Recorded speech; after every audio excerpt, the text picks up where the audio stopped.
malakas sa pag-asa. Mga awit 31 ay isang taos pusong panalangin ni Haring David, isang taong nakaranas ng maraming pagsubok,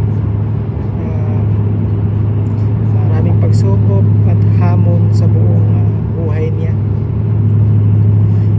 Ito ay isang makapangyarihang paalala na kahit sa pinakamadilim na sandali ng ating buhay, ang Diyos ay nananatiling matatag at tapat sa mga naghahanap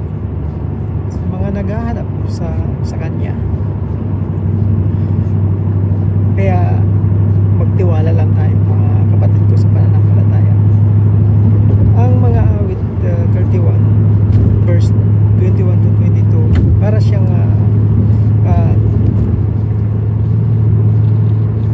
nadama ni David na para siyang nakakulong. Naalala niya ang isang panahon noong siya ay nasa isang lunsod na nasa ilalim ng pagkubkub. Nadama na hiwalay siya sa paningin ng Diyos. Nadama talaga niya na malayo siya sa paningin ng Diyos, na nilamon ng mga damdamin ng kawalan ng pag-asa at pagkahiwalay. Ngunit hindi kinalimutan ni David ang katangian at katapatan ng Diyos. Tumawag siya sa Panginoon para sa awa, at bilang tugon, dininig ng Diyos ang kanyang pagsusumamo at iniabot ang kanyang kamay. Naramdaman mo na ba na para kang nakakulong?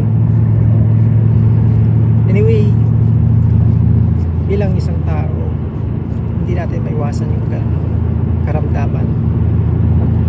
Ang talatang ito ay isang paalala na ang pag-ibig at awa ng Diyos ay hindi malayo. Kapag taimtim tayong tumawag sa Kanya, dinirinig niya ang ating mga daing at tumutugon ng may habag.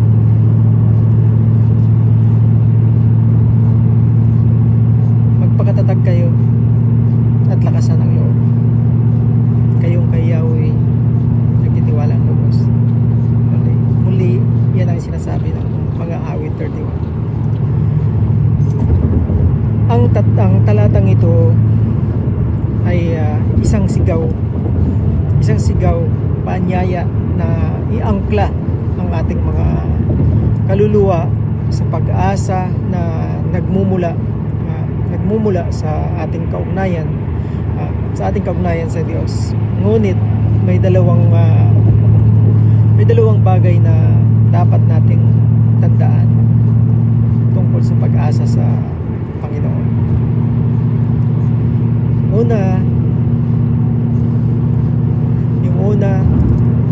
Ang pag-asa ay hindi lamang optimismo. Ito ay isang malalim na pagtitiwala sa kanyang katangian at mga pangako. Ito ay ang pagkaalam na ang Diyos ang ating laging nariritong tulong sa panahon ng paghihirap. Mga awit 46 verse 1, at ang kanyang pag-ibig sa atin ay matatag at hindi nagbabago. Mga awit 136 verse 26, kapag inilagay natin ang ating pag-asa sa Diyos, kumukuha tayo ng pinagmumulan ng lakas ng higit sa ating mga kalagayan. Ikalawa, ang pag-asa sa Panginoon ay ah, hindi kawalan ng pakialam, kundi kundi ito ay aktibo.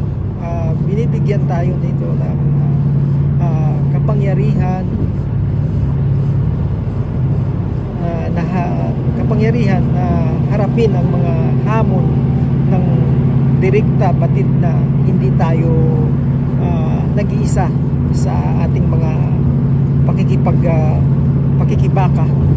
Ang ating pag-asa ay nakasalalay sa isa na lumirinig sa ating mga daing at tumutugon ng may pagmamahal at awa. Sa mga oras ng kagipitan, kapag pakiramdam natin ay nahiwalay tayo sa paningin ng Diyos, alalahanin ang mga kamangha-manghang pag-ibig niya na ipinakita sa buhay,